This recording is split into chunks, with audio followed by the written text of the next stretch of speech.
Tu penses que je vais faire combien le premier mois sur OnlyFans?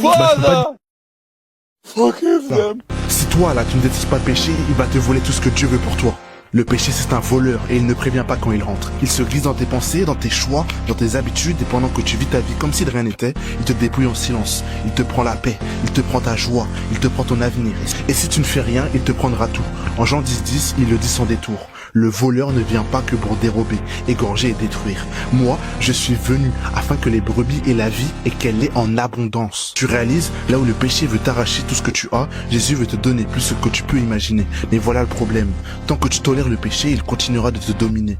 Combien de relations le péché a détruites? Combien de rêves a-t-il brisé? Combien de cœurs a-t-il durci? Tu veux une vie remplie d'opportunités, de paix, de bénédictions? Tu veux marcher dans les promesses de Dieu? Alors commence par identifier ce qui te vole. Ce n'est pas de la malchance, ce n'est pas les autres, ce n'est pas ton passé, c'est le péché. Ésaïe 59:2, il est dit, mais ce sont vos fautes qui mettent une séparation entre vous et votre Dieu.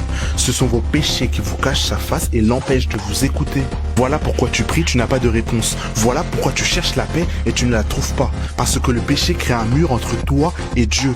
Et laisse-moi te dire une vérité. Jésus a déjà détruit ce mur. Ne te trompe pas de combat. Ton ennemi, ce n'est pas cette personne qui t'a blessé. Ce ne sont pas les échecs. Ce n'est même pas toi-même. Le véritable ennemi, c'est le péché.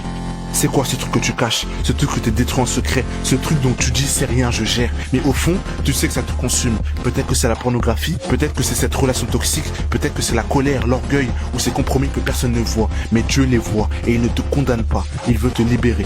Voici la vérité, tu ne peux pas embrasser les promesses de Dieu si tu t'accroches encore au péché. C'est comme vouloir courir vers ton avenir en étant attaché à ton passé. Ça ne marche pas. Alors qu'est-ce que tu choisis aujourd'hui? Continuer à te faire voler, te lever et reprendre ce que le péché t'a pris. Reprends ce que Dieu t'a promis.